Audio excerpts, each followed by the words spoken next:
থাকতে হবে, দুইটা স্ত্রীর ভিতরে ইনসাফ কায়েম করতে হবে।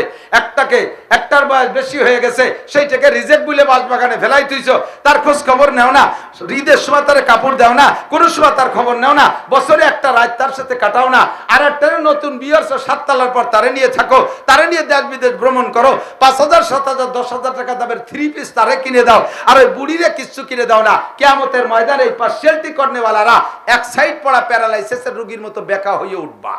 যা ইয়াউমাল কিয়ামাতি শাক্কুহু সাকিতুন ক্বালা রাসূলুল্লাহ সাল্লাল্লাহু আলাইহি ওয়াসাল্লাম। কাজেই স্ত্রীদের ভিতরে ইনসাফ। হ্যাঁ, বয়াসী বউডারে রঙিন কাপড় দেওয়া যাবে না, তারে সাদা কাপড়, তা ঠিক আছে, তবে তার সাদা কাপড়ও যে দাম দিয়ে কিনবা আর এই নতুনটার রঙিন কাপড়ও সেই দাম দিয়ে কিনবা, দামের পার্থক্য করতে পারবা না, কাপড়ের কালারের পার্থক্য করো, রঙের পার্থক্য করো, দামের পার্থক্য করতে পারবা না। ইয়াং বউডার কাছে যদি 1 সপ্তাহ কাটাও, বুড়ি বউডার কাছে 1 সপ্তাহ রাত্রে কাটাইতে হবে। এমন করে ইনসাফ ঠিক রাখতে পারলে তাহলে তুমি একাধিক বিয়ে। 4 নম্বরে প্রশাসনিক ক্যাপাসিটি ভালো থাকতে হবে। দুনিয়ার কোন জায়গা জ্ঞানজাম হোক আর না হোক, 2 সতীনের মধ্যে জ্ঞানজাম হয়ই হয় 99%। কথা কন না কেন? 2 বউতি যখন জ্ঞানজাম বাদাইয়া মারামারি লাগাই নইছে, সেই সময় তোমার প্রশাসনিক ক্যাপাসিটি এত ভালো, তুমি ভয়তে ব্যাটিং দিয়ে আমি মার্কাজ মসজিদে যাচ্ছি। তুমি তবলিগি যাও আর চরমুলাই যাও আর পীর সাহেবের খানকায় যাও, হ্যাঁ, আনসারী সাহেবের খানকায় যাও, কোনো কাম হবে না। আগে বউকে গ্যাঞ্জাম মেটাও। কথা কন না কেন? প্রশাসন এমন থাকতে হবে একাধিক বিয়ে করলে যে স্ত্রীরা তোমার চোখের দিক তাকাইলে পেশাব করে দেবে ভয়তে, তাহলে তুমি ইনসাফ কায়েম করতে পারবা, তুমি প্রশাসন ঠিক রাখতে পারবা। 4টে বিয়ে তো বাহারহাল যা বলছি দোস্ত, জান্নাতের ভিতরে আপনি 72টা স্ত্রী পাবেন, আর স্ত্রীরা একাধিক স্বামী পাবে না, তারা দুনিয়ার স্বামীটাকেই নিয়ে সেখানে শান্তিতে থাকবে, এতেই তারা আত্মতৃপ্তি থাকবে, এতেই তাদের সম্মান থাকবে। তবে আমি স্ত্রীদেরকে, মহিলাদেরকে হুর দেওয়া হবে, মহিলাদেরকে হুর দেওয়া হবে, তাদের খাদেমা হিসেবে গেলমান বান্দি দেওয়া হবে, এগুলো তাদেরকে দেওয়া হবে, সেগুলো নিয়ে তারা আলাদা আনন্দ উপভোগ করবে, স্বামীর সাথেই থাকবে। এই বিশাল জান্নাত বললাম, যতটুকু বললাম তো বললাম, আরো শেষ ফিনিশিং কি বলেন? আল্লাহ পাক নিজেই বলেন, আদাতুল ইবাদিয়াস সালিকিন মা লা আইনুন রাআত ওয়ালা উযুনুন সামিআত ওয়ালা খাতারা আলা কলবি বাশার। আমি আমার নেককার ইমানদার বান্দা বান্দীদের জন্য জান্নাতের মধ্যে যেই নিয়ামত রেখেছি, জীবনে কেউ কোনোদিন চোখে দেখো নাই, কোনো চোখ তা দেখে নাই, কোনো কান তার বর্ণনা শুনে নাই, কোনো উলামায়ে কিরাম বিস্তার বর্ণনা দিতে পারবে না যে তুমি শুনে থাকবে।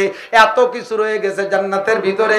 এই বিশাল জান্নাত কামাই করার জন্য সময় আমার সামান্য, সময় আমার সামান্য।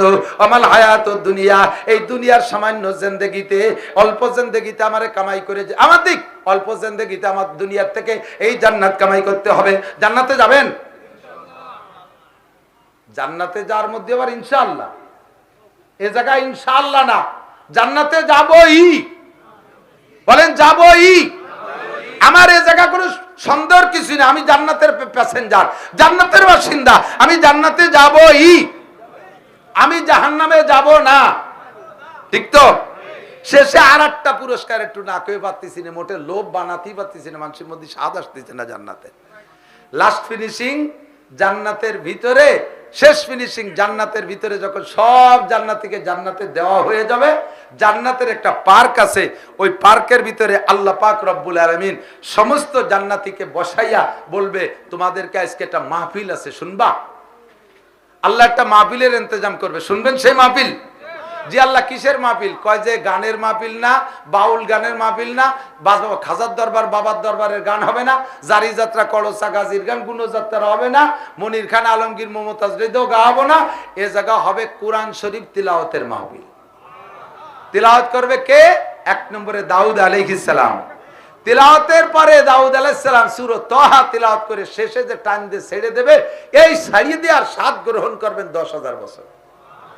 ফালাম্মা আফাকা, পরে যখন আবার স্বাভাবিক হবে, এবার বিশ্বনবী মুহাম্মদুর রাসূলুল্লাহ সাল্লাল্লাহু আলাইহি ওয়াসাল্লাম সূরা ইয়াসিন তিলাওয়াত করবেন, এই স্বাদ গ্রহণ করবেন 50 আলফা সানা, 50,000 বছর। এখান থেকে স্বাভাবিক হওয়ার পরে স্বয়ং আল্লাহ রাব্বুল আলামিন সূরা আর রহমান তিলাওয়াত করে শোনাবেন, এই স্বাদ গ্রহণ করবেন 1,00,000 বছর। এরপরে এই তিলাওয়াতের পরে এদিক টাকান মাহফিলের শেষে একটু তবারক হলি ভালো হয় না? আল্লাহ তাআলা সেই মাহফিলের শেষে তবারক খাওয়াবে। প্রত্যেক জান্নাতীর সামনে 72 জন স্ত্রী দুইটা করে ট্রে নিয়ে আসবে, দুই হাতে কইরা দস্তারখান, এক এক দস্তারখানে 70 আইটেমের খানা থাকবে, 1020 প্রকারের খানা আপনার সামনে দিয়ে আল্লাহ বলবেন কুলু ওয়াশরাবু, খাও পান করো। আপনি না খাইয়া অভিমান করে মুখ বন্ধ করে বসে রয়েছেন আর একদিক ফিরে। আল্লাহ কা লিমালা তাকুলুন, খাও না কে? কম আছে খাবার আইটেম, দেখছো কত, জীবনে দেখছো বাপের ভুসি দুনিয়ায় থাকতি?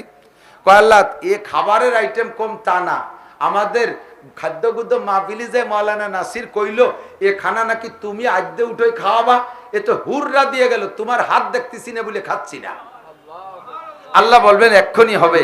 সাথে সাথে আল্লাহ তাআলা নিজ হাত দিয়ে জান্নাতি রুটি আর জান্নাতের মাছের জিয়াদাতু কাবিদি মিনাল হুদ, একটা মাছের কলিজার এক পাশে একটু বাড়তি টিউমারের মতো ওইটুক কাইটে ভুনা করে সমস্ত জান্নাতীকে আল্লাহ তাআলা এক টাইমে নিজ হাতে লুকমা মুখে উঠে খাওয়াবে।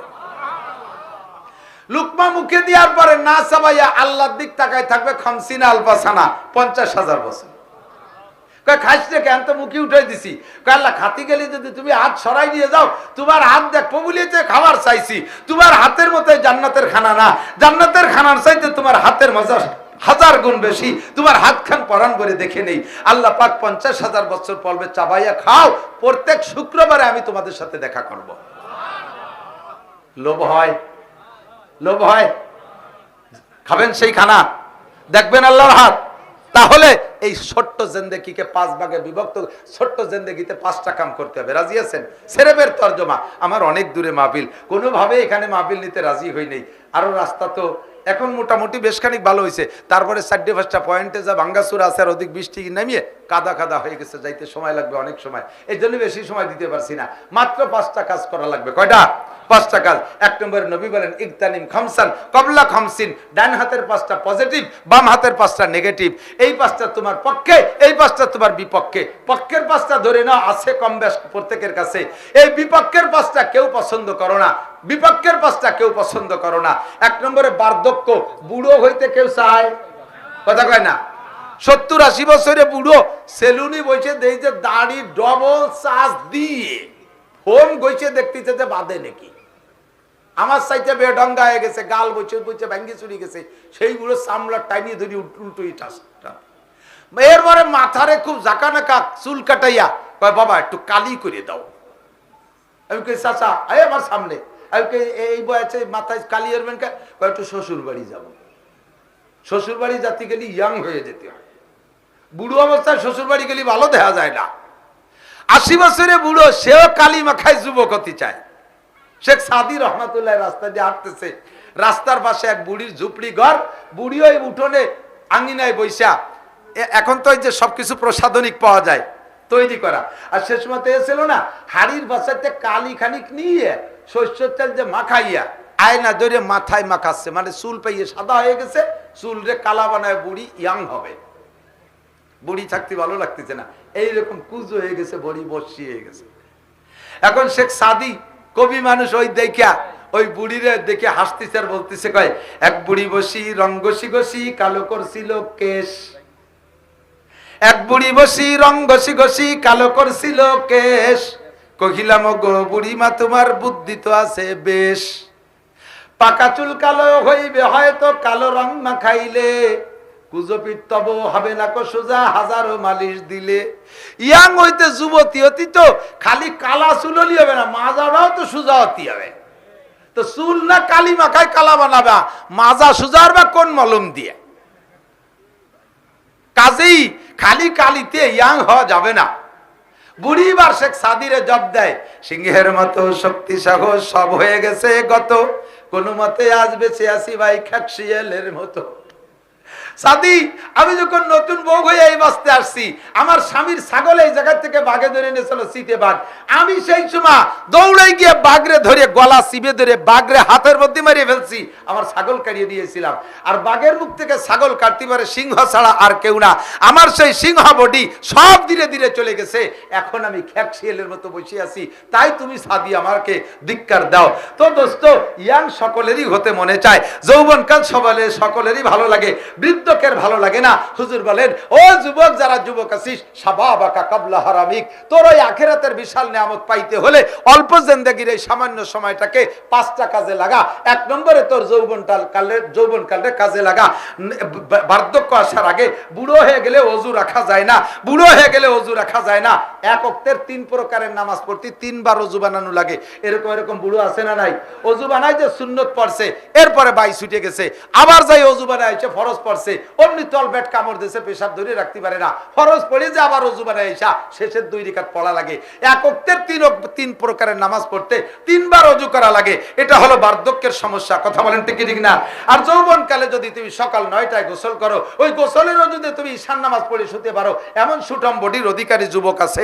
কাজেই এই সময়টারে কাজে লাগাও। ইচ্ছে করলে যৌবনকালে ট্যাকেরাটের থেকে বাইসাইকেল চালাইয়া তুমি ইস্তেমার মাঠে যাইতে পারো, তুমি চরমুনার ময়দানে যাইতে পারো, তুমি গহরডাঙ্গার মাঠে যাইতে পারো, তুমি জিহাদের ময়দানে যাইতে পারো, ইচ্ছা করলে ফিলিস্তিন গাজায় যাইয়া ইসরায়েলের মাথায় বাড়ি মারতে পারো। কথা বলেন ঠিক ঠিক না?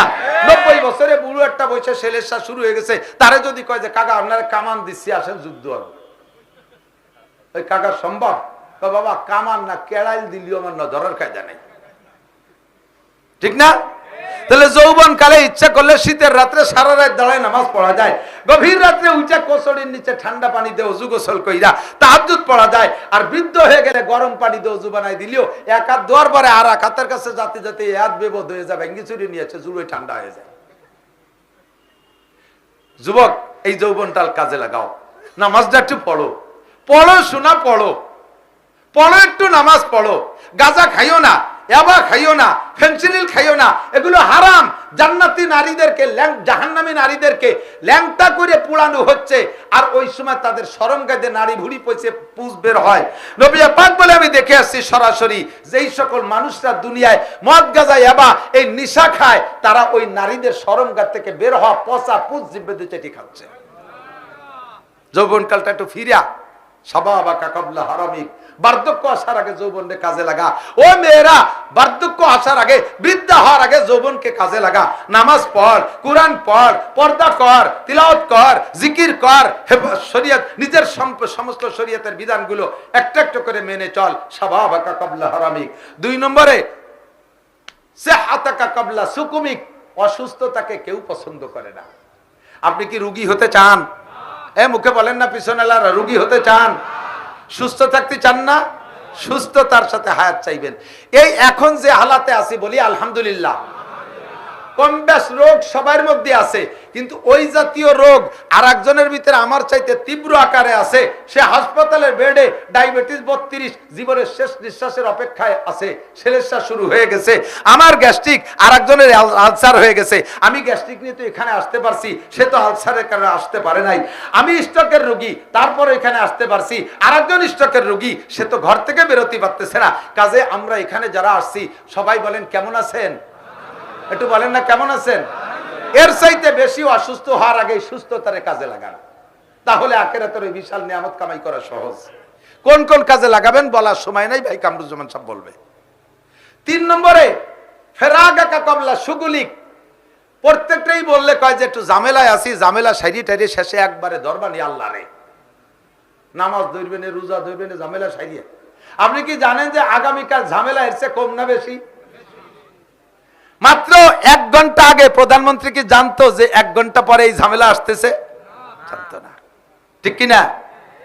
1 ঘন্টা পরে ঝামেলা মুক্ত হয়ে অনেক কিছু করবে, সেই ঘন্টার ভিতরে আল্লাহ তাআলা তাকে দেশ থেকে দেশান্তর করে দিয়েছে। আমি 1 ঘন্টা পরে ঝামেলা মুক্ত হইয়া অনেক কিছু করব, 1 ঘন্টা পরে আমার ঝামেলা কমবে না আরো 1000 গুণ বাড়বে, আমি জানি না। কাজেই ঝামেলা মুক্ত হওয়ার অপেক্ষার দরকার নাই, এখনই ঝামেলা মুক্ত আছি। তবলিগে গেলে এখন, পীরের কাছে গেলে এখন, নামাজ পড়লে এখন, কুরআন পড়লে এখন, দ্বীনের কাজ করলে এখন, যা কিছু করব এখন। কথা কোন ঠিক ঠিক না? পরে না বলেন এখন, পরে না বলেন কখন? নামাজ কখন? টুপি কখন? দাড়ি কখন? মরার পরে দাড়ি? পোশাক কখন? সুন্নত কখন? দস্তারখান কখন? ঢিলাকুলুক কখন? মেসক কখন? তিলাওয়াত কখন? জোরে কয় না কখন? আর আমার সুযোগের অপেক্ষার দরকার নাই, এখনই আমার সুযোগ, ঠিক না? তাহলে ওই নিয়ামত যা আগে বলছি জান্নাতের, ওইগুলো পাবেন, সহজে পেয়ে যাবেন। 4 নম্বর, গেনা কাবলা ফাকারি, আল্লাহ যদি আমারে সালমান রহমানের মতো বড় লোক বানায়, দেশে 500 মসজিদ বানায় দেবো। আল্লাহ কয় জীবনে তুমি হতে পারবা না দুদু। আল্লাহ দুদু কয় না, আমি করছি। আমার দিক থেকে আমার দুদু সেনে তো এদিকে ছোট চাচারে দুদু কয়। আল্লাহ বড় লোক হইয়া মসজিদ বানাই দেবো। আল্লাহ খালি আমার দিয়ে দেখুক, আমার ট্রাই করে দেখুক। আল্লাহ আল্লাহ তোমার চাইতে বহুত বিটা মানুষকে ট্রাই করছি, দেওয়ার পরে ফইর রবিককে দেয় না। তুমি যে হালাতে আছো ওই হালাতটারে কাজে লাগাও। তুমি যে অবস্থায় আছো ওইটাতে তোমার ট্রাই করে। এদিক তাকান, আপনার পকেটে 100 টাকা আছে, 100 টাকার থেকে 50 টাকা দিলে কয় পার্সেন্ট দেওয়া হলো? 50% না 50%, ঠিক তো? 1 কোটি টাকার থেকে 50% দিতে কয় টাকা দেওয়া লাগে? 50 লাখ। 100 টাকার থেকে 50 টাকা দেওয়া সহজ, 1 কোটি টাকার থেকে 50 লাখ টাকা দেওয়া তো সহজ না। কতক্ষণ? তুমি যে বড় লোক হলে আমারে জম্বেদ দিয়া দিবা মসজিদ মাদ্রাসায়, তা আজকে একটু ট্রাই হয়ে যাক। পকেটে আজকের পকেটে যা আছে তার যদি অর্ধেক দিতে পারো, তাহলেই বলবো যে তুমি বড় লোক হয়ে মোটামুটি 2% দিতে পারবা। আজকের পকেটে যা আছে তাতে তুমি 50% দিতে পারো না। 1000 টাকার নোট দেয় যে 2 কিনবো, ওরে আল্লাহ 1000 দেবো না হুজুর, হবে না, পরে একদিন দেবো। তো তুমি আল্লাহরে লোভ দিচ্ছ আমারে কোটিপতি বানাই দাও, আল্লাহ তোমারে শিল্পপতি বানাই দেবো। আল্লাহ কয় ওয়ানা যা আছে তোমার তৌফিক, এখনই কাজে লাগাও। ফকিরে দিলে এখন দাও, মাদ্রাসায় দিলে এখন দাও, মসজিদে দিলে এখন দাও। যে অবস্থা আছে এটাকে তুমি ধনী মনে করো, এর চেয়ে বড় লোক হওয়ার আশা করো না। কারণ আমা তাদরি নাফসুম মাযা তাকসিবু গদা, একটু পরে কে কি ইনকাম করবে কেউ বলতে পারবে? কেউ বলতে পারবে? পারবে না। ঠিক কি ঠিক না? আমরা বক্তারা আল্লাহ তাআলা আমাদের 2 পয়সা মাহফিলের মাধ্যমে দেয়। গতকালকে যা পাইছি 40,000 টাকা আজকে মাদ্রাসায় দিয়ে দিছি, সম্পূর্ণ 40,000। পকেটে যা আছে এর বেশি 1 টাকা আমার কাছে আজকে নাই। এই আমাদের ইনকাম সোর্স। ভালো ভালো মাহফিলি থেকে মনে মনে একটু লোভ হয়, হঠাৎ করে সন্ধ্যের আগে ধুমসা ঝড় বৃষ্টি ছাড়ি টাড়ি তা শেষ। ভালো না সেটা আঁকড়া ভালাম না, অথচ লোভ ছিল 50,000 1 লাখ পাবো। কেউ জানে না, কেউ জানে না। একটু পরে কি খাবেন কেউ বলতে পারবেন? পারবেন? পারবেন? কাজে আমার কাছে এখন যা আছে এইটারই কাজে লাগায় আমি আখিরাত কিনবো। ঠিক আছে না ইনশাআল্লাহ? 5 নম্বর কথা হলো দোস্ত, হায়াতাকা কবলা মৌতিক। মরার পরে আল্লাহকে অনেক বলবেন, রব্বানা আখরিজনা মিনহা ফাইন উদনা ফাইন্না জালিমুন। আল্লাহ কবর থেকে আরেকটা বার বের করে দাও, ইবাদত বন্দেগী করি আসি। জাহান্নাম থেকে একটা বার বের করে দাও, নামাজ কালাম পড়ে আসি। আল্লাহ কয় আর হবে না, যা করবা হায়াত থাকতে করো, যা করবা হায়াত থাকতে করো। ও হায়াতাকা কবলা মৌতিক, মরণের পরে কিছু হবে না, যা করবা এক্ষুনি করে ফেলাও। আল্লাহ তাআলা আমাদের পরকালের বিশাল নিয়ামত ইনকাম করার জন্য এই অল্প হায়াত ভিতরে 5টা কাম করে পরকাল সংগ্রহ করার তৌফিক দান করে। সবাই বলি আমিন। ভাষাগত ত্রুটি বিচ্যুতি মার্জনীয়, পরবর্তীতে লম্বা সময় পাইলে হবে। আর আবার কয়দিন পরে রাজৌরির জামিয়াত পিছনে ব্যাপারী পাড়ার ওই পাশের মাদ্রাসায় মাহফিল আছে, মানে 25 তারিখে। সকলের দাওয়াত থাকলো ইনশাআল্লাহ। ভবিষ্যতে আল্লাহ তাআলা দেখা হলে বাকি কথা হবে। আমার অনেক দূরের পথ, ক্ষমা চাই, দোয়া চাই। আল্লাহ তাআলা পরবর্তীতে শেষ পর্যন্ত আমাদের মাহফিল শোনার তৌফিক দান করুক। আসসালামু আলাইকুম ওয়া রাহমাতুল্লাহ। আর আল্লাহ যাকে মন্দ বলে তার চেয়ে নিচে আর মন্দ বলার জায়গাও থাকে। আল্লাহ পাক দুনিয়ার হায়াত সম্পর্কে বলেন কালিল, মানে একেবারেই কম। খুব বুঝে হবে, শুরু থেকে বুঝে রাখতে হবে কথা। দুনিয়ার হায়াত একেবারেই কম। আর আখিরাতের হায়াত সম্পর্কে আল্লাহ বলেন ওয়া ইন্নাদ দারাল আখিরাতা লাহিয়াল হায়াওয়ান। যদি হায়াত বলতে কিছু বোঝো সেটা হলো আখিরাতের হায়াত, যার শুরু আছে শেষ নাই। শুরু আছে কি জন্য? আখিরাত আমার থেকে শুরু হবে তা না, শুরু হয়েছে অনেক আগে। আমার আখিরাত আমার মরার পরের থেকে শুরু। আমার আখিরাত আমার মরার পরের থেকে শুরু। মর্দ মারা সরবা সরদার খাবেদা, মর্দ মারা সরবা সরদার খাবেদা, গশতে বেদারা কেউ রব আজ জাহা। দুনিয়ায় যারা আছে সকলে ঘুমিয়ে আছে, দুনিয়ায় যারা আছে সকলে ঘুমিয়ে আছে। ঘুমন্ত মানুষ যেমন দুনিয়ার কোনো কিছুর খবর রাখে না, গভীর ঘুমে নিমজ্জিত হয়ে গেলে দুনিয়া গারদ হয়ে যায়, কিছুই টের পাওয়া যায় না। আল্লাহু আকবার।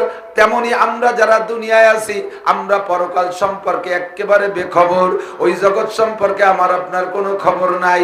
আল্লাহ, আমরা যারা দুনিয়ায় আছি তো ঘুমিয়ে আছি, মরার পরে সকলের ঘুম ভাঙবে, মরার পরে সকলের ঘুম ভাঙবে, কবরে যাওয়ার পরে সবকিছু দেখতে পারবেন।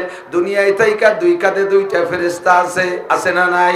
কিরামান কাতিবিনা ইয়ালামুনা মা তাফআলুন।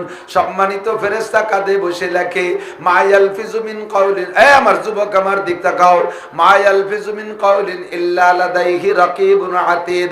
প্রত্যেকের ঘাড়ের উপরে গোয়েন্দা ফেরেশতা আছে, গোয়েন্দা ফেরেশতা আছে। আরে গোয়েন্দা মানুষকে পর্যন্ত চেনা যায় না, স্বাভাবিক মানুষের মতো, অথচ সরকারি গোয়েন্দা আমার প্রত্যেকটা কদমে কদমে লক্ষ্য রাখে, কোথায় কি করি সব হিসাব রাখে। সময় মতো আমার নামে কঠিন একটা মামলা হয়ে যায়, কথা কন ঠিক না? একসাথে 4 দোকানে চা খাইছি, 1 বছর 2 বছর খাইলাম, কোনোদিন লোকটা কিছু কয় না, গলায় গলায় হাত দিয়ে একসাথে ঘোরাফেরা করে। হঠাৎ করে দেখি 2 মাস নাই, 2 মাস যাইতে না যাইতে দেখি আমার নামে বিশাল মামলা হয়ে গেছে। আমার সারা জিন্দেগি, আমার এই 2 বছরের কোথায় কয়টা কদম রাখছি, কার সাথে কি গল্প করেছি, কোথায় কি লেনদেন করছি, আমার কাছে থানার থেকে একটা পেপার চলে আসছে, ওই পেপারের ভিতরে সব দেখি ডিটেলস লেখা, একটা কথাও মিথ্যা না। এই কামটা করলো কে? এই কামটা করছে আমার 7 দোকানের গোয়েন্দা বন্ধু। আরে দুনিয়ার গোয়েন্দা বন্ধুরে চিনতে পারি না, দেখি না, দেখেও তারে বুঝি না। আমার আপনার কাঁধের উপরে 24টা ঘন্টা গোয়েন্দা ফেরেশতা আছে, তার কাছে অডিও ক্যামেরা আছে, ভিডিও ক্যামেরা আছে, তার কাছে রেকর্ড ব্যবস্থা আছে, তার কাছে খাতা কলম আছে। মা ইয়ালফিজু মিন কাউলিন ইল্লা লাদাইহি রাকিবুন আতীদ। একটা কথাও জবান থেকে ছোটে না, যেই কথাটা বের হওয়ার সঙ্গে সঙ্গে ফেরেশতা লেখে না, এমন কোনো কথা নাই। অর্থাৎ মুখ থেকে বেরোনোর সঙ্গে সঙ্গে লেখা হয়ে যায়। কি বলবেন বাবা, বুঝে শুনে বলেন, কিন্তু যা বলবেন বুঝে শুনে বলবেন। একটা গালি দেবেন লেখা হয়ে যায়, একটা বকানি দেবেন লেখা হয়ে যায়, একটা মিথ্যে কথা বলবেন লেখা হয়ে যায়, একটা গান গাইবেন লেখা হয়ে যায়, সুদের গল্প করবেন লেখা হয়ে যায়, ঘুষের গল্প করবেন লেখা হয়ে যায়, প্রেম গল্প করবেন লেখা হয়ে যায়। আপনি জানেন না গোয়েন্দা ফেরেশতা লিখতে থাকে কি থাকে না? জীবন ভরে কাঁধে থাকে, তারে দেখি না, কবরে যাওয়ার পরে দেখা যাবে। ফেরেশতা কবরে যাওয়ার পরে দেখবেন, কিরামান কাতিবিন দেখবেন, তারপরে মুনকার নাকির দেখবেন, সমস্ত ফেরেশতা আপনি কবরে যাওয়ার পরে দেখবেন। কাজেই কবরে যাওয়ার পরে আপনার ঘুম ভাঙবে। আল্লাহ, ওখান থেকে আমার আপনার আখিরাতের হায়াত শুরু। এ আমার প্রাণ প্রিয় গোপালগঞ্জের যুবকরা, মাদারীপুরের যুবকরা, বুড়ো বাবারা, আমার পর্দার আড়ালের মা ও বোনরা, একটু অন্তর দিয়ে শুনবা কথা। মরার পরের থেকে আখিরাতের হায়াত শুরু। ওই হায়াতের শেষ নাই, ওই হায়াতের শেষ নাই। শেষ নাই বলতে কতদিন পর পর্যন্ত শেষ নাই? কোন দিন? 50,000 কোটি বছরই না হোক, 1 লক্ষ কোটি বছর আখিরাতের হায়াত, কতদিন শেষ নাই? বহুদিন বহুদিন, কোটি কোটি কোটি কোটি বছর। তারপরে কি হবে? তারপরও কোটি কোটি বছর। তারপরে কি হবে? তারপরও কোটি কোটি বছর। কোটি কোটি কোটি হাঁটুর কোটি খুলে যাবে, তবু কোটি কয় শেষ হবে না, অথচ আখিরাতের বছর শেষ হবে না। সুবহানাল্লাহ। শান্তিও লম্বা টাইম, শাস্তিও, একটু বলেন, শাস্তিও, ও জায়গার জেলখানাও অনির্দিষ্ট কাল। আরে দুনিয়ায় তো রাজনৈতিক জেল যা হচ্ছে আর কি, ইদানিং রাজনৈতিক একটা ঝামেলা চলতেছে না, তো এই রাজনৈতিক পেশে বলিয়া যারা এখন জেলে যাচ্ছে, তারাও জেলে চাইয়ে দোয়া কালাম, এতদিন নামাজ কালাম না বললে এখন একটু হয়তো বলবে, মুনাজাত টুনাজাত করবে, আর বলবে কি, আল্লাহ কোনো মতে একটা নির্বাচিত সরকার আনি দেয়। এই ইউনুস মিয়া তো ছাড়তিছেই না। তো নির্বাচিত সরকার আসলে, নিজ দলীয় সরকার যদি আসে, তাহলে তো আর কেসের কোনো তদবির করা লাগে না, প্রথম দিনই দরজা খুলে দেয়, যার যা বাইরে দরকার বার হয়ে যাও। সেভাবে বার হয়েছে না? কথা কন না কেন? মামলা থেকে আসামি বের হওয়ার জন্য একটা প্রক্রিয়া লাগে, আর দলীয় ক্ষমতা এসে গেলে প্রক্রিয়া লাগে না, গেট খুলে দাও, বার হয়ে যায়, বাড়ি চলে যাও। অরিজিনাল আসামি যে, তার তো 14 বছরের জেল ছিল, তার তো খাটা উচিত ছিল, গেট খুলে দিলে কি সে বসে থাকে? এই গেরের মাছ, এই যে গেরে মাছ আছে, যদি এক পাশ ভাঙ্গে যায়, সে জায়গা কি কোনো মাছ কি যারা অন্যায় করে বসেছে তারা কি কবে না আমাকে ভাবে যা ঠিক হবে না মালিকরে না কইয়ে? গেট ফাঁকা পাইলে খালে নামবে কি নামবে না? তো অরিজিনাল আসামিও সাথে সাথে বেরোয় যায়। জাহান্নাম এমনই একটা জেলখানা, ও জায়গা আর নির্বাচন হবে না। কথা কন, ও জায়গা কোনো দলীয় সরকার পাবা না। ও জায়গায় একমাত্র সরকারের নাম কি? আল্লাহ নিজেই বলেন, ইয়া আমরা সূরা ফাতিহা পড়ছেন না? পড়েন, আলহামদুলিল্লাহি রাব্বিল আলামিন আর রহমানির রহিম। তারপরে রাত মালিক ইয়াউমিদ্দিন, বিচার দিনের মালিক কে? আল্লাহ। ওই আল্লাহ ঘুষ খায় না। ও আল্লাহ কি খায় না? ঘুষ খায় না। ও আল্লাহ কোনো টাকা পয়সা গ্রহণ করে না। ও জায়গা কোনো লেনদেন চলবে না। একমাত্র লেনদেন হবে ইমানের লেনদেন, একমাত্র লেনদেন চলবে আমলের লেনদেন। কথা কন্টি কি ঠিক না? মানে আমিলা সালিহান ফালিনাফসিহি, নেক আমল করবা তোমার থাকবে, ওমান আসাআ ফালাইহা, গুনাহ করবা তোমার কাঁধেই চলবে। লম্বা টাইম, সে টাইমের কোনো শেষ নাই বন্ধু। উদাহরণ দিতে গিয়ে মাঝে মাঝে বলি, এই জমিন থেকে প্রথম আসমান কত দূর জানেন না? শোনেন না? একটু কোন সাথে সাথে একটু কতিয়া 500 বছরের পর। কত? কিসির 500 বছর? আটা, বাইসাইকেল, নসিমন, অটো রিক্সা, তো কি কোন যানবাহনের কথা বলা নাই। তো ধরে নিতে পারি রকেটও না। রকেট তো ইদানিং আবিষ্কার হয়েছে, ঘন্টায় 32,000 কিলোমিটার চলে। এমন যানবাহন একদিন হবে যেই যানবাহনটা সেকেন্ডে 1,86,000 মাইল চলে বিদ্যুৎ গতিতে। এরকম সবচাইতে দ্রুতগামী যানবাহনও যদি হয় তার 500 বছরের পর, মেপে দেখছেন কত দূর হবে? এখান থেকে প্রায় কত দূর? সিটেগান কত পথ মেপে সারা যাবে না। এই রকেট মঙ্গল গ্রহে যায়। রকেটে মঙ্গল গ্রহে যায় না বিজ্ঞানীরা? ওরা কি কয়? চাঁদে গেছে, মঙ্গল গ্রহে গেছে, কয় কি কয় না? আমি আজীব হয়ে যাই, তাদের সাথে কি আমরা গেছি? ওরা ফাঁকা জায়গায় দিয়ে ঘুরিয়েছে, তো কতিবারে যাইয়ে ঘুরিয়েছি। ফাসেক, ফুজ্জার, বেনামাজি, বেঈমান, আল্লাহ মানে না, রসুল মানে না, দাঁড়ায় মতে খাড়াই খায়, এইটি এইটি পায়খানা করে, আকাম কুকাম যা আছে সব করে। তারা কয় যে চাঁদে গেছিলাম, মঙ্গল গ্রহে গেছিলাম, একেবারে চোখ বুঝে বিশ্বাস করি। অথচ যে এই লোকটা জীবনে মিথ্যে কথা কয় নাই, বিশ্বনবী মুহাম্মদুর রাসূলুল্লাহ সাল্লাল্লাহু আলাইহি ওয়াসাল্লাম, সেই লোকটা কলামে মেরাজে গেছিলাম, সেই কথা শুনি বিশ্বাস হতে সন্দেহ হয়। ওই লোকটা কইল জাহান্নাম আমি দেখে আসছি, সেই লোকটা বললেন জান্নাত আমি দেখে আসছি। ওই লোকটা বলল আরশ দেখে আসছি, সেই লোকটা বলল আল্লাহর চেয়ার দেখে আসছি। ওই লোকটা বলল সিদরাতুল মুনতাহা দেখে আসছি। ওই লোকটা বলল আমি বাইতুল মামুর দেখে আসছি। ওই লোকটা বলল 7টা আসমান আমি পেরিয়ে আসছি। এ কথা মানতে সন্দেহ হয়। অথচ আসুসা আপাও দুয়া আগে সোচনা মুতে বাণী নয় না, নামাজ নাই, কালাম নাই, বেঈমানের গোষ্ঠী কয় চাঁদে গেছিলাম, মঙ্গল গ্রহে গেছিলাম, একেবারে চোখ কান বুঝে বিশ্বাস করে ফেলাই। তারপরেও দললাম, বিশ্বাস করলাম, গেঞ্জাম বাদালাম না। এই মঙ্গল গ্রহে যাইতে কতদিন লাগে জানেন? রকেটের 6 মাস লাগে। কয় মাস? যেই রকেট ঘন্টায় 32,000 কিলোমিটার চলে, ওই রকেট ফ্লাইটের পরে মঙ্গল গ্রহে যাইতে 6 মাস। রাস্তাঘাটে কোনো জায়গায় শ্বশুর বাড়ি নাই যে ওই জায়গা 2 দিন বেড়াইছে। রাস্তায় কোনো জায়গা চার দোকান নাই যে রকেট খান্ডে থুই ওই জায়গায় সপ্তাহখানিক চা খেয়ে বেড়াইছে। বিরামহীন বিরতিহীন চলছে 6 মাস, ঘন্টায় 32,000 কিলোমিটার। কত পথ গেছে? তারপরও গেছে মাত্র মঙ্গল গ্রহে। কোন জায়গা? আর মঙ্গল গ্রহ পৃথিবীর সবচাইতে নিকটের গ্রহ। ধরেন এই টায়রার ব্রিজের ওই পাশে, এত দাঁড়ে। এই মঙ্গল গ্রহে যাতে রকেটের 6 মাস, তাহলে আসমান কোথায়? তো বলতে চাইছে এই কথাটা যে জমিন থেকে এই পৃথিবীর সব দিক দিয়ে আসমানের এই মহা ফাঁকা এরকম বড়। এই মহা ফাঁকা যদি সরিষা দিয়ে ভরে দেয়, কি দিয়ে? কয় মন শস্য হবে? মাইপিয়ে সারা যাবে? গুনতি দিলি গুনিয়ে সারা যাবে? এই বিশাল মহা ফাঁকাকে যদি সরিষা দিয়ে ভরে দেয়, ও আমার যুবকরা একটু বুঝে নাও দোস্ত, এই বিশাল ফাঁকারে যদি সরিষা দিয়ে ভরে দেয়, আর আখিরাতের দিন শুরু হওয়ার পরে আল্লাহ তাআলা পাশে আর একটা বড় মাঠ বানাইয়া একটা পাখিরে যদি মোতায়েন করে, পাখি তুমি এখান থেকে সরিষা নিয়ে ওই মাঠে রাখবা। একটা পাখি, মেলা পাখি না। পাখি কয় আল্লাহ ডেলি কয় হাজার নেব? আল্লাহ কয় ডেলি কোনো হাজার নাই, সপ্তাহেও নাই, মাসেও নাই, বছরেও নাই, যুগেও নাই, শতবর্ষও নাই, প্রত্যেক 1000 বছর পরে একটা সরিষা নিবা। একটু ভাবেন কি বলতেছি। 1000 বছর পরে একটা সরিষা এই মাঠ থেকে নিয়ে ওই মাঠে নিয়ে রাখবা। আল্লাহ কয়টা নিয়ে থামিয়ে যাব? আল্লাহ কয় সব নিতে হবে, যদিও অনেক দিন লাগবে। হ্যাঁ নাও।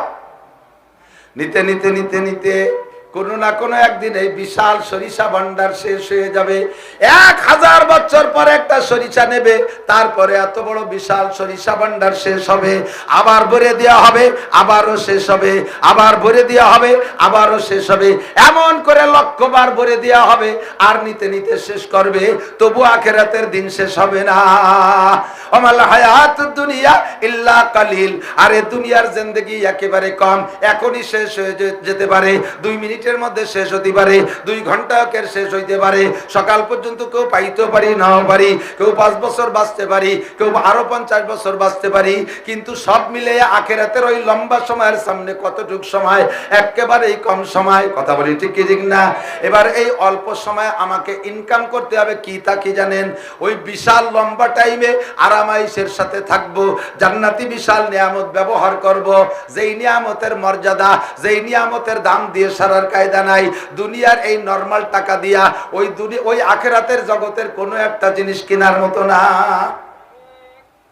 আখিরাতের নিয়ামত এত মানসম্মত যে দুনিয়া, গোটা দুনিয়াকে বিক্রি করলে আখিরাতের ভিতরে, জান্নাতের ভিতরে, জান্নাত কি যে জমি দেবে, আপনারা জান্নাতি জমি পাবেন।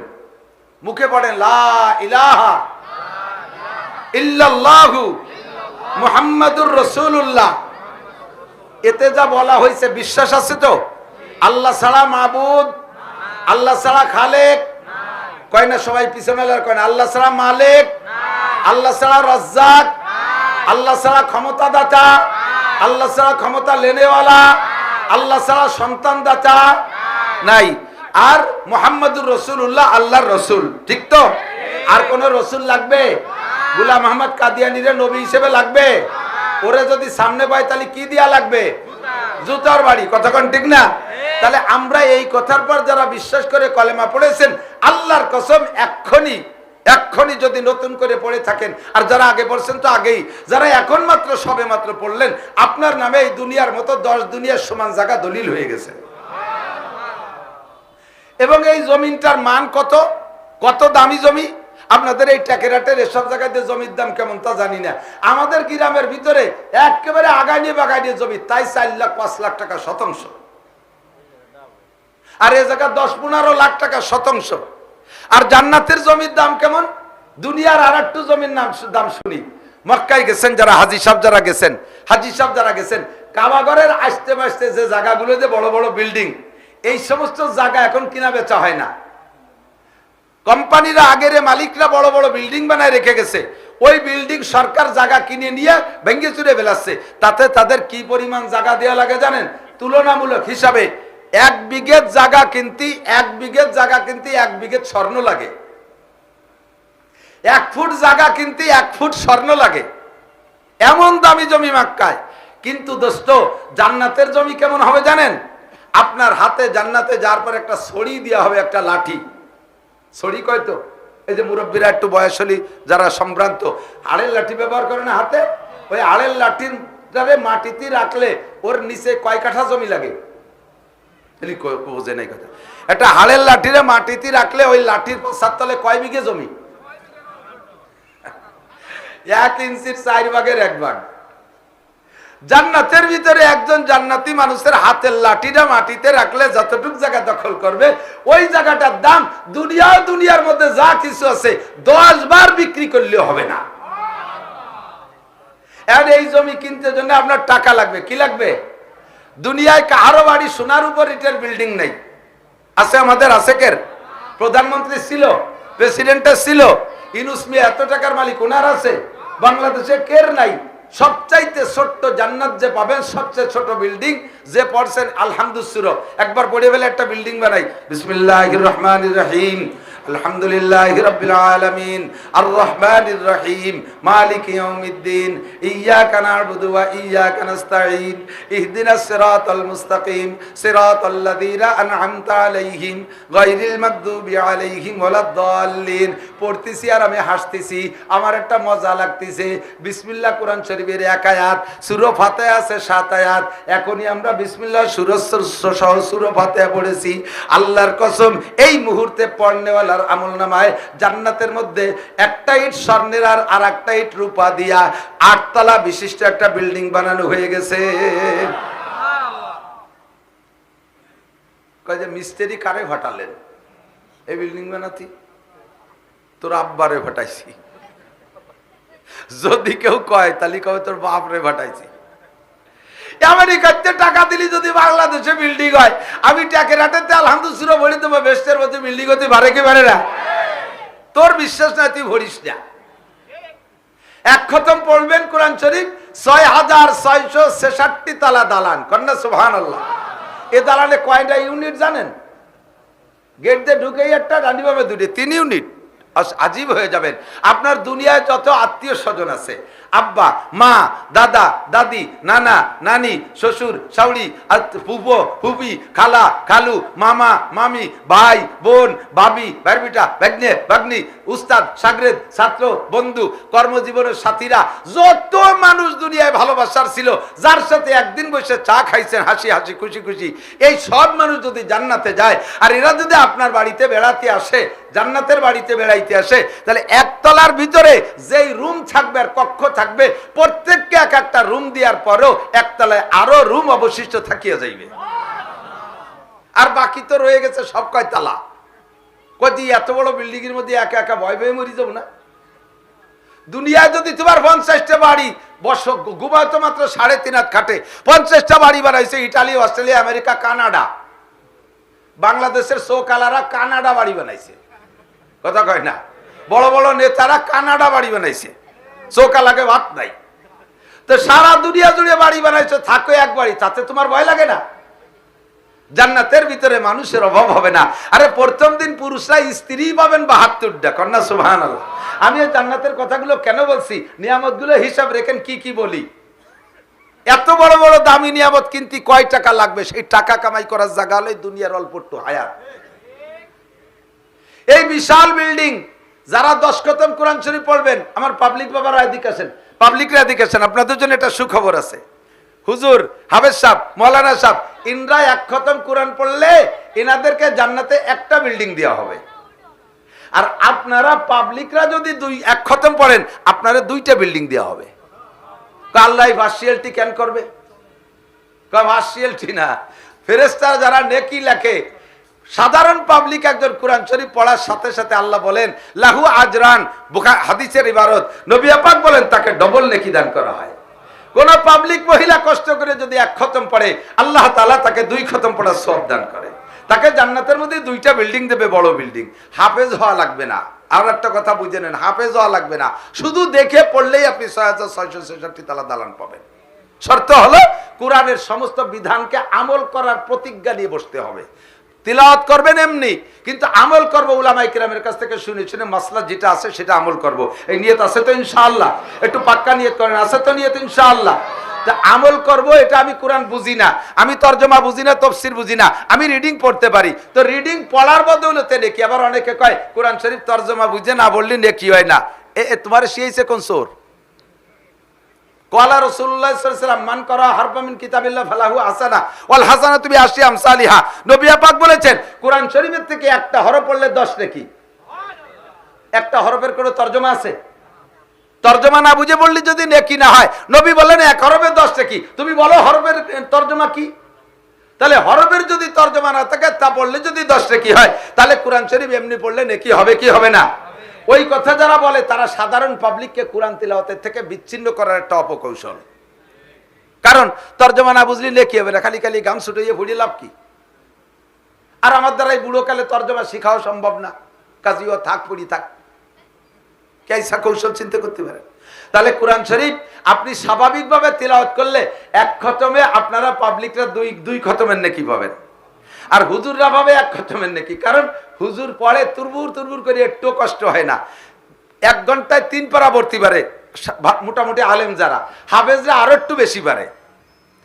আর পাবলিকই 1 ঘন্টায় 1 পারা ভর্তি দম বার হয়ে যায়, ঠিক না? আর হাদিসে এরকম আসছে, পাবলিকই পড়ে আর পড়ার ঢংটা কেমন, ইয়াতলু ওয়া ইয়াতাতাউ, পড়ে আর তো আরে, একটু হেজে একটু মতন, একটু হেজে একটু মতন, কর না কে কথা, কর না কে, একটু হেজে একটু মতন। আলহামদুলিল্লাহ রাব্বিল আলামিন আর রহমান রহমান রহমা হা খারজর মিম খারজর মা রহমানির রহিম মিম খারজর মা আলহামদুলিল্লাহ মালিক ইয়াউমিদ্দিন গয় গয় গয় গনি জোর গয় আলহামদুলিল্লাহ রিল, একটু হেজে একটু মতন করতে করতে আগাগুলা ঘেমিয়ে গেছে, আল্লাহ কয় ওরে 2 খতমের নেকি দিয়ে দে।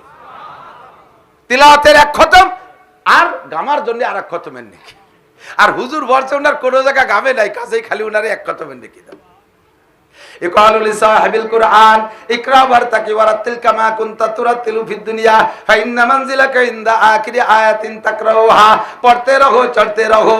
এত বড় সোনার উপর ইটের বিল্ডিং দোস্ত, কিনতে হবে যেই টাকা দিয়া, ওই টাকার নাম নেকি। ওই টাকা দুনিয়ার 1000 টাকার নোট না, তবে হাই টাকা দিয়ে আবার নেকি কিনা যায়, টাকা দিয়ে নেকি কিনা যায়, কথা বল না কেন?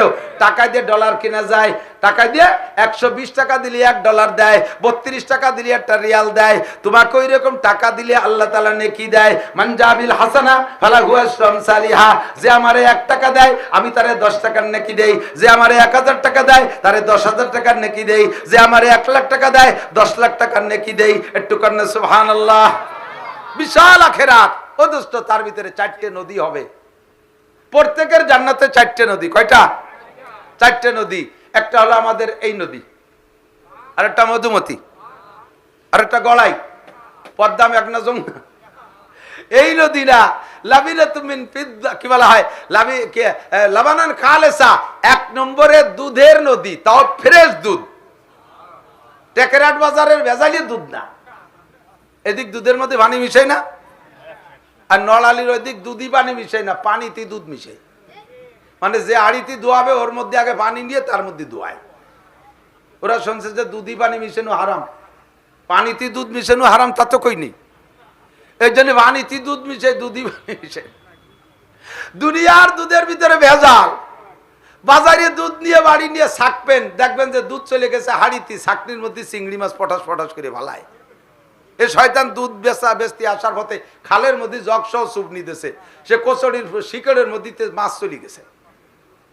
জান্নাতের দুধের মধ্যে কোনো ভেজাল, গাই পালা লাগবে না, গোবর ভেলানো লাগবে না, গাছ কাটা লাগবে না, ভুসি কিনা লাগবে না, খেড় কিনা লাগবে না, দুধের নদী হবে।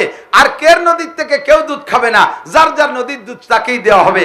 একটা নদী ভরা যদি দুধ হয় তাহলে দুধ কেমন হবে, এর কত পরিমাণ দুধ হবে। পিওর পানি, সরকার একটু পানির জন্য কত চেষ্টা করতেছে, এরপরও ফ্রেশ পানি দিতে পারতেছে না।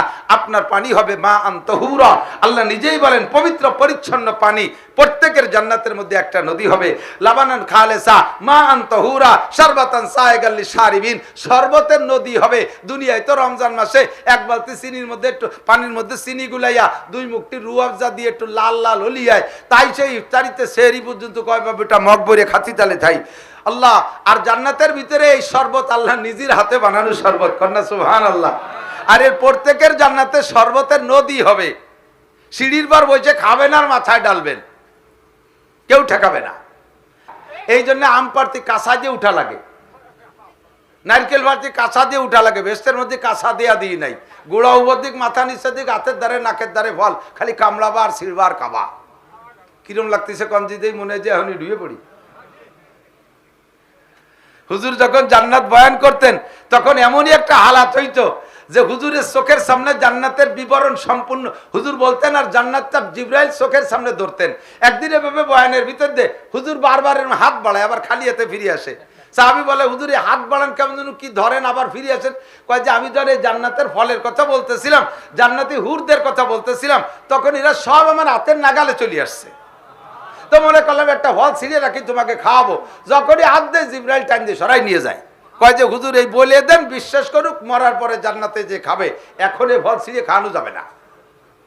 হুররা আমার হাতের নাগালে চলে আসছে, মনে করলাম একটা ধরে রাখি, তোমাকে দেখাবো, চট করে সরিয়ে পড়ে। তো জান্নাতের বয়ান যখন হয়, সাহাবায়ে কেরাম এমন হয়ে যায় কেমন যেন জান্নাতের মধ্যে বসে রয়েছি। এই যে যে জান্নাত, আজীব জান্নাত না? জান্নাতের গাছের আরে কোন ফল ছুলিয়ে খাওয়ার জন্য ছুরি চাকু লাগবে না, এটা আলাদা কায়দা। কলা, অন্য ফল সুলা থাকুক, কলা যদি সুলা দেয় তাহলে তার নাম সুলা কেলা। এটা গালির মতো হয়ে গেছে না? সব ফল সুলিয়ে দিলি বারা সমস্যা নাই, কিন্তু কলারে সুলিয়ে যদি দেয় তাহলে দেখতেই খারাপ দেয়া যায়। আর জান্নাতের ভিতরে হবে তলহিম মানদুদ।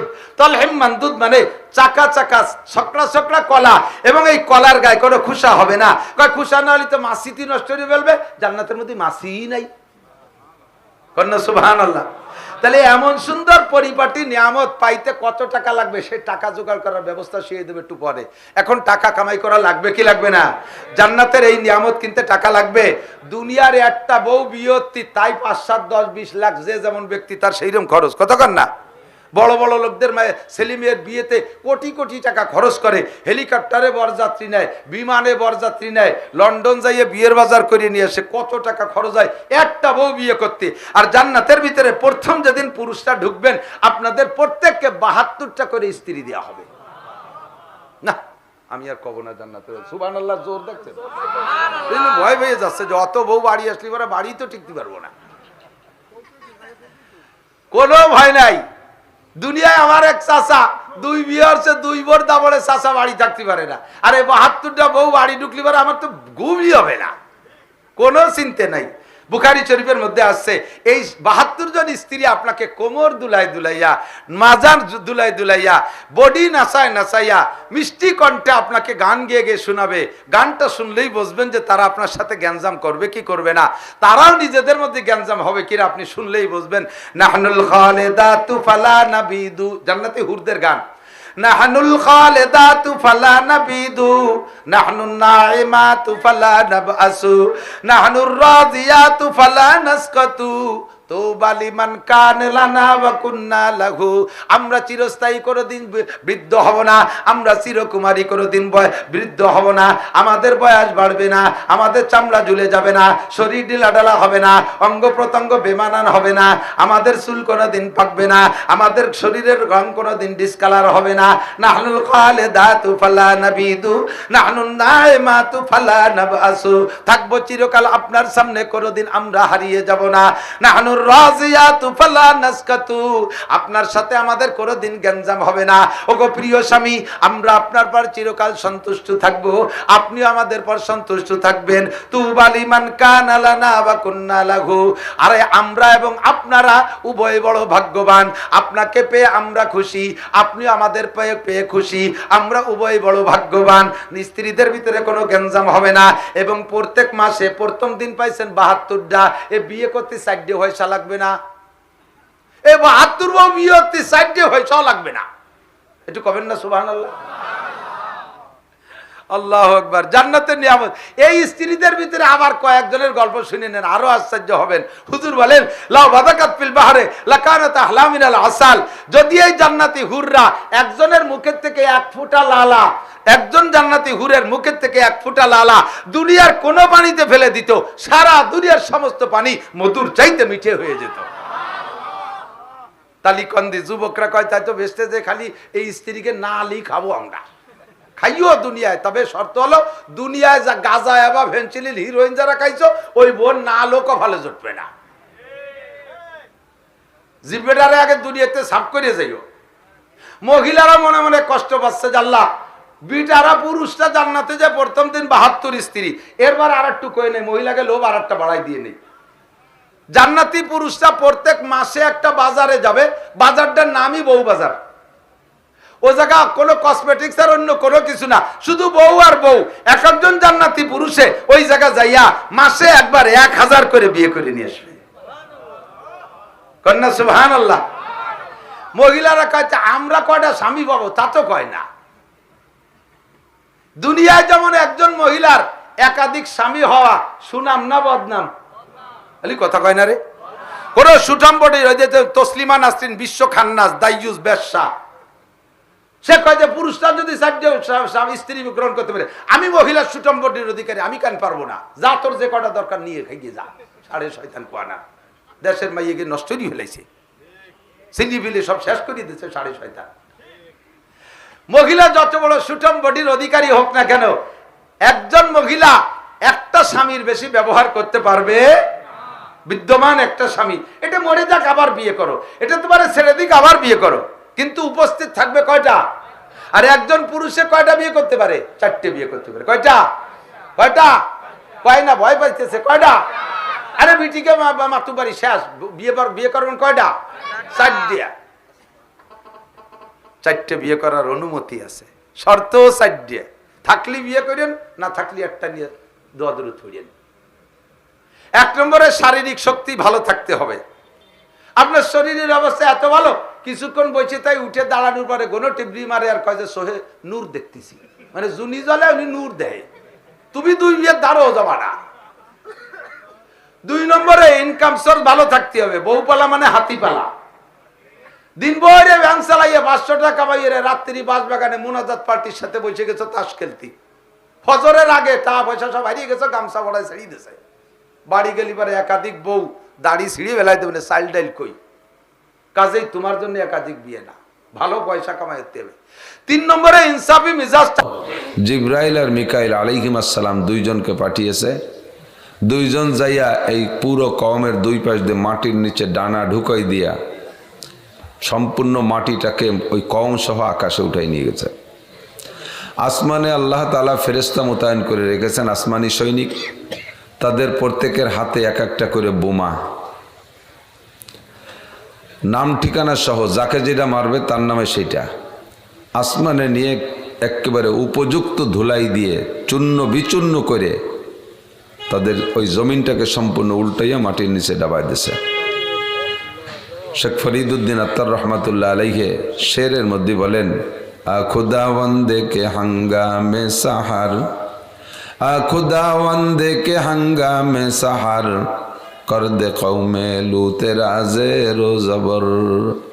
জের জবর, আমরা উর্দু কোরআন শরীফ পড়ে জের জবর পড়ি না, জবর মানে উপরেরটা, জের মানে জের জবর করে দিছে, জবররে জের, জের রে জবর, অর্থাৎ উপরে নিচে, নিচের উপরে করে ডাবায় দিছে। সেখানে সাগর হয়ে গেছে, এখনো পর্যন্ত সেই সাগর সেই জায়গা আছে। পানি বড় বিষাক্ত, পানি বড় বিষাক্ত, কালো পানি। 1 কেজি পানি জাল দিলে 800 গ্রাম লবণ হয়।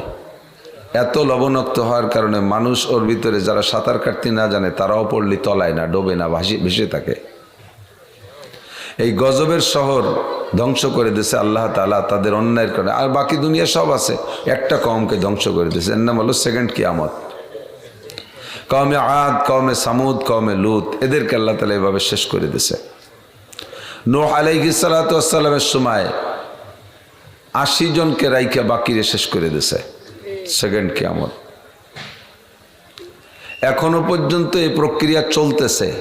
এই সেকেন্ড কিয়ামতের 2টা পদ্ধতি বলছি, একটা হলো কওমকে দুনিয়ার থেকে শেষ করে দেওয়া, আর একটা হলো জাতি থাকবে সমাজে, তাদের অন্যায়, অবিচার, অত্যাচার, তাদের গুনাহ, তাদের অপরাধ এমন সীমা লঙ্ঘন করছে।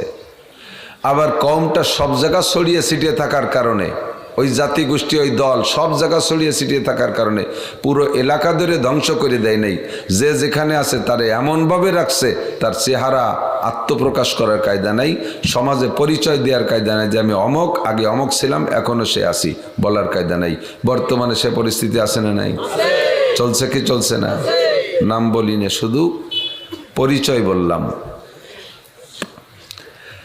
লাস্ট কিয়ামত হলো একেবারে ফাইনাল, আন্তর্জাতিক কিয়ামত, ধ্বংস হয়ে যাবে সব, সব প্রাণীকে ধ্বংস করে দেওয়ার পরে আল্লাহ তাআলা আজরাইলকে ডাকবে, ইয়া মালাকাল মউত আল আন মা বাকিয়া, কত দূর কি মারছো আর কত দূর কি আছে? আল্লাহ কুল্লু শাইইন হালিকুন, সব শেষ। আসো কে কেটু, তাই কয় নাহনু সালাসাতা আশার, আমরা 13 জন আছি। এই জমিন আসমান সব ধ্বংস করে দেওয়ার পরে কয়জন? 13 জন। কও কেডা কেডা? কয় নাহনু আরবা, আমরা 4 জন, জিব্রাইল, মিকাইল, ইসরাফিল, আজরাইল, আমরা 4 জন। ওয়া ইয়াহমিলু আরশা রাব্বিকা ফাওকাহুম ইয়াওমা ইযিন সামানিয়া, আর তোমার আরশ উঁচু করে রাখছে 8 জন। এই 8 আর 4 12 জন। দেখেন কেমন 12 জন, ভেরি ভেরি ইম্পর্টেন্ট 12 জন। একদিকে জিব্রাইল, মিকাইল, ইসরাফিল, আজরাইল, এর কারে মারে আর কারে থই। আর ওদিকে আল্লাহর আরশ উঁচু করে রাখছে 8 জন, তার একজন রে মারলে তো আরশের একটা খুঁটি কাইতেও পড়ে যায়। কারে মারে আর কারে রাখে। আর আল্লাহ তো আল্লাহই, আর তুমি এই 13 জন আছি।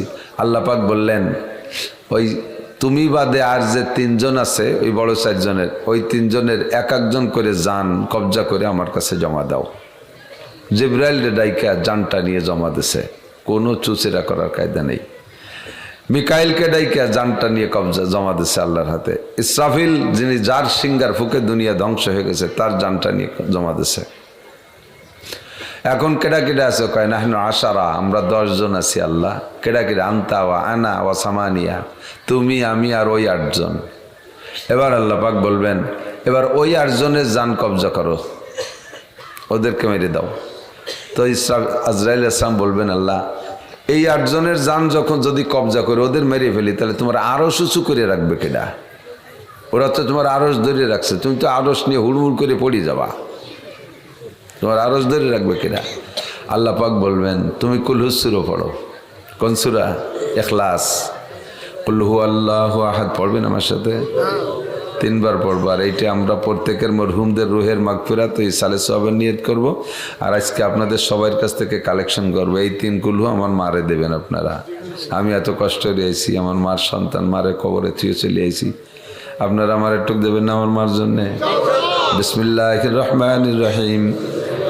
কুল হুয়াল্লাহু আহাদ আল্লাহুস সামাদ লাম ইয়ালিদ ওয়া লাম ইউলাদ ওয়া লাম ইয়াকুল লাহু কুফুয়ান আহাদ। কুল হুয়াল্লাহু আহাদ আল্লাহুস সামাদ লাম ইয়ালিদ ওয়া লাম ইউলাদ ওয়া লাম ইয়াকুল লাহু কুফুয়ান আহাদ। কুল হুয়াল্লাহু আহাদ আল্লাহুস সামাদ লাম ইয়ালিদ ওয়া লাম ইউলাদ ওয়া লাম ইয়াকুল লাহু কুফুয়ান আহাদ। আল্লাহর কসম 1 খতম কোরআন শরীফ পড়ার নেকি প্রত্যেকের জবানে হয়ে গেছে। এখানে যদি আমরা 300, 400, 500 মানুষ থাকি, 500 খতম কোরআন শরীফ হয়ে গেছে। এসে গেছে একটু কয়ে যাই।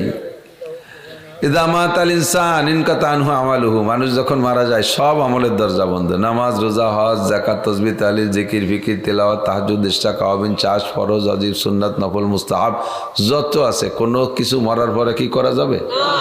সব দরজা বন্ধ। অথচ এর মাধ্যমে যে ইনকাম হইতো, এই ইনকাম আবার ব্যবহার হবে মরার পরে। এই ইবাদতের মাধ্যমে ইনকাম হয় টাকা না নেকি? টাকা না নেকি? নেকি। আর এই নেকি কি দুনিয়ায় কোনো কাজে লাগে? 500 নেকি দিলে 1 জোড়া বার্মিস স্যান্ডেল দেবে? দেবে? তো নেকি দিয়ে দুনিয়ায় কেনা যায় না, অথচ নেকি কামাই করতে হয় ওইসব ইবাদত দিয়ে। আর এই নেকি ব্যবহার হয় মরার পরে, ব্যবহার হয় মরার পরে। আর মরার পরে যে নেকি কামাই করার দরজা বন্ধ। তাহলে কি আর যায়? হুজুর কালে তাহলে তুমি 3 ইউনিটের একটা বিল্ডিং বানায় রেখে আসতে পারো।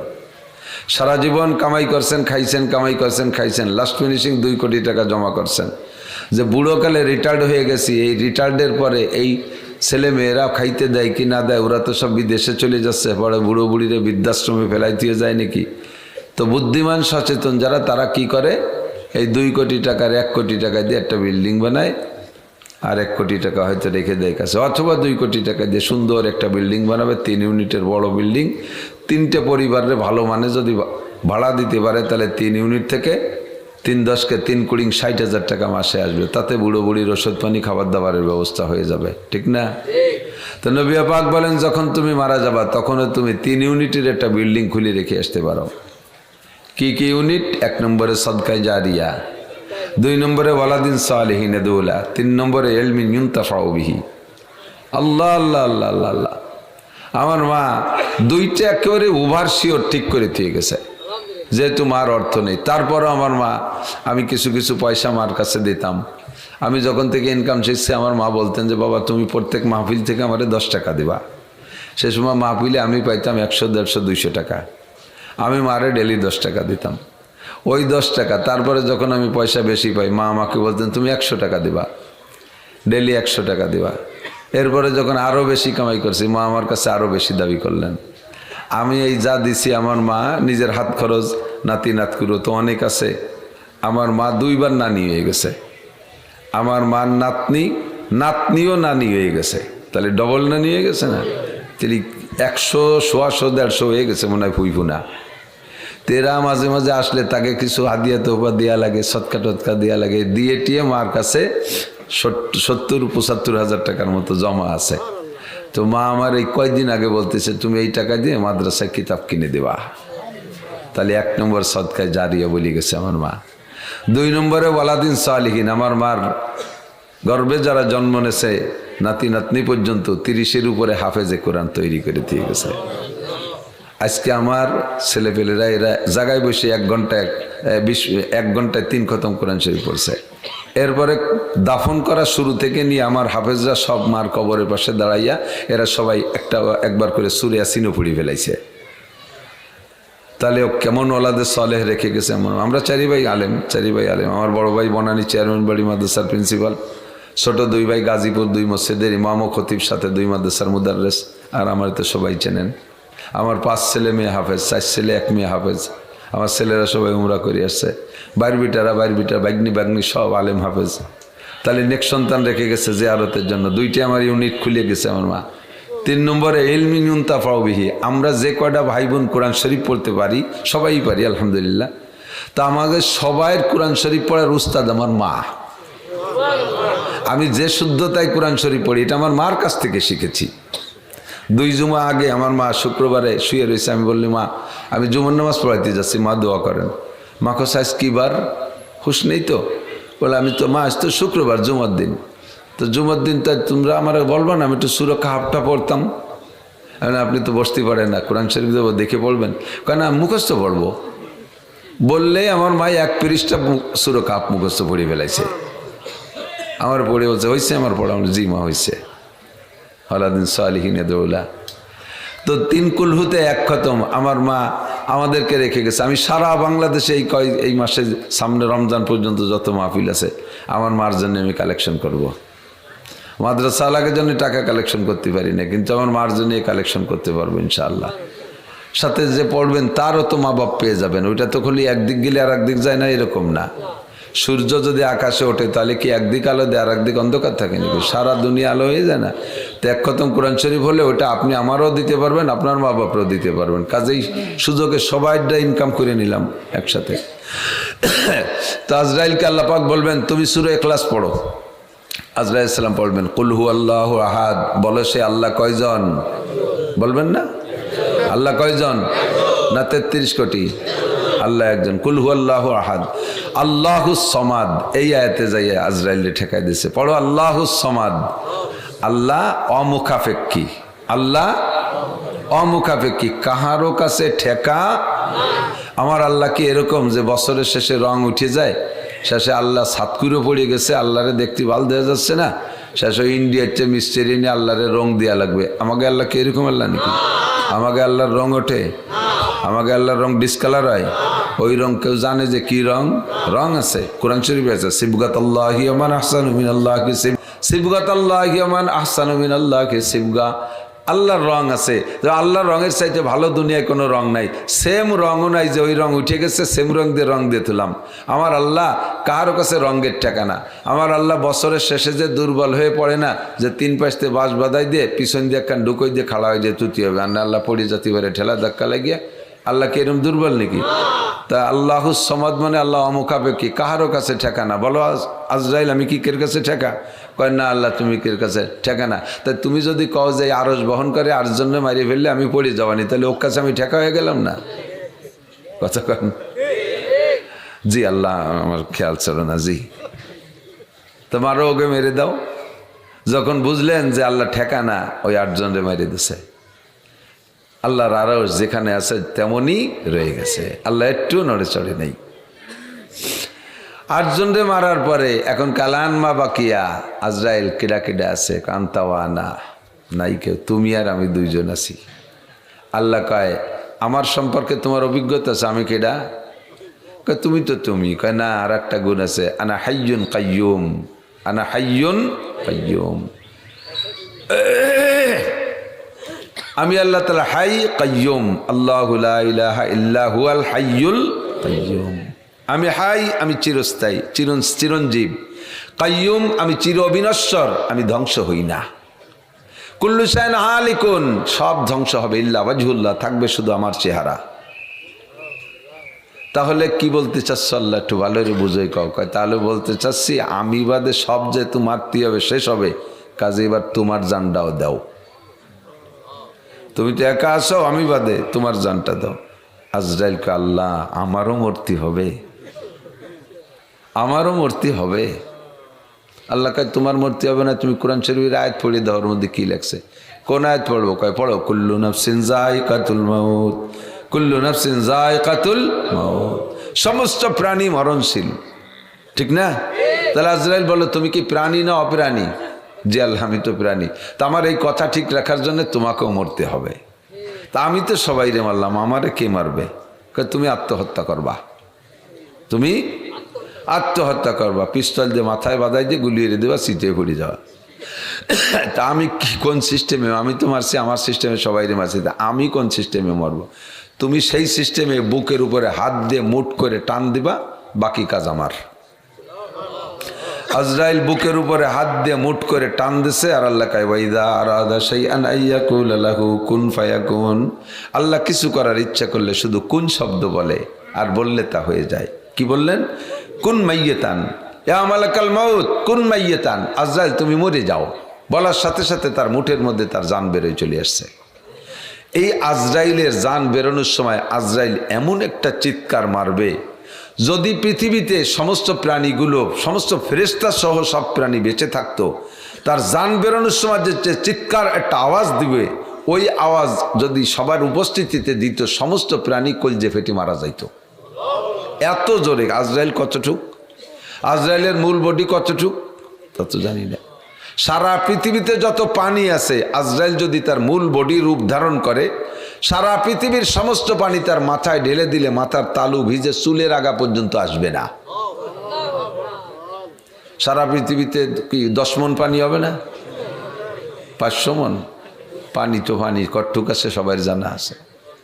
7 সমুদ্র 13 নদী বাংলায় কয়, বাকি নদ নদী তো খালি ওই কয়টা না, কুচো নদীর তো নাম কই নেই। সব জায়গা পানিতে বড় না। এই আটলান্টিক মহাসাগর, বঙ্গোপসাগর, আরব সাগর, প্রশান্ত মহাসাগর, ভূমধ্য সাগর, সব সাগর ভরা পানি। এত পানি আজরাইলের মাথায় ঢালি দিলি মাথার তালিও ভেসবে না। মাথাটা কত বড়! খালি মাথাই বড় না, সারা গা সাইজ মতো, সারা গা সাইজ মতো। এত বড় বডিওয়ালা ব্যক্তি যদি চিৎকার মারে, তাহলে আসমান জমিন ফেটেই যেতে পারে। ওদিন উনার মরণ হয়ে যাবে। থাকবে কে? আরে ভাই কে? আল্লাহ। কুল্লু শাইন হালিকুন ইল্লা ওয়াজহুল্লাহ, সব সেদিন শেষ হয়ে যাবে। তবে আমি জানি না সেই দিনটা কবে। আমি শুধু বার জানি, আর আমি শুধু তারিখ জানি, কিন্তু সাল জানি না। মাসের তারিখ জানি, মাসের নাম জানি, আর বার জানি কবে হবে। মুহররম মাসে হবে এইটা জানি, মুহররমের 10 তারিখে হবে এইটাও জানি, এবং শুক্রবারে হবে এইটাও জানি। ওই আন্তর্জাতিক কিয়ামত। ইযা ওয়াকাতিল ওয়াকিয়া লাইসা লিওয়াকাতিহা কাযিবা, ওই 10 তারিখের ঘটনা ঘটবে, এর মধ্যে কোনো সন্দেহ নাই। লাইসা লিওয়াকাতিহা কাযিবা, ঘটনা ঘটবে কেমন? ইযা জুলজিলাতিল আরদু জিলজালাহা, সর্বপ্রথম নিচের থেকে ইসরাফিল আলাইহিস সালাম সিংহায় ফুঁক দেবে। ফাইদা নুফিখা ফিস-সূর, যখন সিংহায় ফুঁক দেবে, ফালা আনসাবা বাইনাহুম, আপোষে নিজেদের মধ্যে যে সম্পর্ক ছিল কিচ্ছু মনে থাকবে না। বিশ্বাস হয় না? এই যে কয় শুক্রবারের আগে যে শুক্রবারে জাকি দেশে ভূমিকম্প, এদিক হয়েছিল নাকি? হয়েছিল না? ফেসবুক যারা দেখেন তারা সাক্ষী দেন, এরকম ঘটনা দেখছেন কিনা? বাপে ছোট্ট একটু পোলা নিয়ে মার্কেটে গেছে, কেনাকাটার ভাগ দিয়ে জাকি দিছে, ছেলেটার খবর নাই, ওরে ফেলাইছে, বাপ চেল্লা বেল্লা দৌড় শুরু করছে। ছেলের কি হবে তা খেয়াল নাই, ঘরের মধ্যে বসে ফ্যামিলির সদস্যরা কথাবার্তা বলতেছে, খাওয়া দাওয়া চলতেছে। এর মধ্যে যখন জাকি দিয়েছে, কেউ রে কেউ কোয়া কই নাই, যার যার কায়দায় দৌড় শুরু করে দিছে। সামান্য ছোট্ট ঝাঁকি, এ ঝাঁকিতে কি হয়েছে? হয়তো বা ঢাকা শহরের 2-1টা পুরন বিল্ডিং এ টুফাইটে গেছে, জমিনের কোথাও ফাটে নাই, জমিনের কোনো জায়গা ধসেও যায় নাই, আসমান ভেঙে পড়ে নাই, তারা খসে যায় নাই, সূর্য চন্দ্র হারিয়ে যায় নাই, সব যার যার জায়গায় আছে, শুধুমাত্র হালকা একটা ঝাঁকি দেছে 5.5 একটা ঝাঁকি দেছে, তাতেই ছেলেতে বাপে ছেলেকে ফেলাই রেখে চলে যায়, মায়ের সন্তানকে ফেলে রেখে চলে যায়, সকলে যার যার চিন্তায় দৌড়াদৌড়ি করে। আল্লাহ পাক বলেন ফাইদা নুফিখা ফিস-সূরি ফালা আনসাবা বাইনাহুম, এই বিশাল দুনিয়াকে ধ্বংস করার জন্য যখন সিংহায় ইসরাফিল ফুঁক দেবে, তখন আপন কের সাথে কের কোনো পরিচয় দেওয়ার সুযোগ থাকবে না। আল্লাহু আকবার। ওই দিন কেমন হবে? ওয়াতাদাউ কুল্লু যাতি হামলিন হামলাহা ওয়া তারান নাসা সুকারা আমা হুম বিসুকারা ওয়ালাকিন্না আযাবাল্লাহি শাদীদ। এমন একটা পরিস্থিতি হবে দোস্ত, অযুবক তুমি মনে রাখো, আমরা সেইটা দেখব না, কিন্তু আমরা সেম আরেকটা দেখব। সেটা হলো দ্বিতীয় সিংহায় ফুকের পরে হাসরের মাঠে সকলে উঠবে, সেদিন এমন একটা পরিস্থিতি হবে। আল্লাহু আকবার। ওয়া তারান নাসা সুকারা, মানুষকে তুমি মাতালের মতো দেখবা। মাতাল বোঝেন কারে কয় কোন তো? পাগল আর মাতাল এক না। মদ খাইলে মাতাল হয়, মাথা গোল হলি পাগল হয়। গোল হয় মাথা কয় পাগল, পাতো লম্বা জীবন বইয়া। মাথায় সমস্যা হলি পাগল, আর মদ খাইলে তারে কয় মাতাল। মদ খাওয়া মানুষ দেখছেন নাকি? দেখছেন না? তাই তো এলাকায় আছে যথেষ্ট শুকনিয়া। আল্লাহ, আমি যাই ওই বিশ্ববিদ্যালয়ের পাশ দিয়ে যখন রাত্রে যাই, ওই সময় ওই মাতালকের সাথে আমার দেখা হয়। দেই যে 3-4 জন এই সিঙ্গেলে আটে না, দড়ি একে অপরকে দড়ি আটে। গরু 5-6টা বাঁধতে ডাঙ্গাইতে বিলিতে শাড়ি দিতে না বাড়ি আসতি, গরু সাজরানু কয়ে রে। এই গরু সাজরানুর মতো দড়ি এরকম কুটি কুটি জাহি দেয়, কেউ যেন স্লিপ করতেছে এরকম যোগ দেয়, এরকম করে শূন্য শূন্য টেন টেনে লম্বা লম্বা গেছে। আর দেখলি বোঝা যায় মাল খাইছে। তা আমি ড্রাইভারে কই যে এরা এরকম যাকে খায় কুটি কুটি ঝুল দেখে, হুজুর মাল খাইছে বলে তাল আড়াই ফেলাইছে। এর নাম মাতাল। মাল খাইছে, তাল আড়াই ফেলছে। মালের মা আর তালের তাল, এর নাম মাতাল। এই মাতাল এগে বলে সুকারা। তো মদ খা, বেশি মদ খা মানুষ যেমন হুশ জ্ঞান থাকে না, এলোমেলো করে, হাসরের মাঠে মানুষ ওই রকম হবে। দুইয়ে মাঠে, প্রথম ফুকের সময়ও আর শেষ দ্বিতীয় ফুকের সময়ও। অতারান নাসা সুকারা, আল্লাহ কায়ামা হুম বিসুকারা, অথচ একজনও মদ খাই নেই। ঘটনা কি? ওয়ালাকিন্না আযাবাল্লাহি শাদীদ। এদিকে প্রথম সিংহায় ফুকের সময় যে কঠিন শাস্তি, যে কঠিন অবস্থা হবে, আর দ্বিতীয় সিংহায় ফুকের পরে হাসরের মাঠটা হবে পোড়া তামার মতো লাল, একেবারে তামা পোড়ার মতো লাল টকটকে এবং গরম। সূর্য থাকবে মাথার মাত্র 4 আঙ্গুল উপরে। এই দুই দিকের প্রেসারে মানুষ এমন অস্থির হবে, মানুষের চিৎকার মেরে বলবে রব্বানা আখরিজনা মিনহা ফাইন শিতা আদখিলনাল জান্নাহ ওয়া ইন শিতা আদখিলনান নার। আল্লাহ তুমি এই মাঠ থেকে আমাদেরকে বের করো, মনে চাইলে ভেস্তে দাও, মনে চাইলে দোজখে দাও, কিন্তু এই মাঠে তো সহ্য করতে পারতেছি না। পরিস্থিতি বোঝেন? মাথার 4 আঙ্গুল উপরে সূর্য থাকলে পায়ের নিচে জমিনটা কেমন পোড়া পড়তে পারে। 9 কোটি 30 লক্ষ মাইল দূরে, জমিনের থেকে 9 কোটি আরো 30 লক্ষ মাইল দূরে আছে বর্তমান সূর্য। এখন শীতকাল, তাই দেখবেন যে পরিষ্কার যদি থাকে, আকাশে কুয়াশা না থাকে, সারাদিন টনটনে রোদ থাকে, তাই রোদের মধ্যে কিছুক্ষণ থাকা যায় না।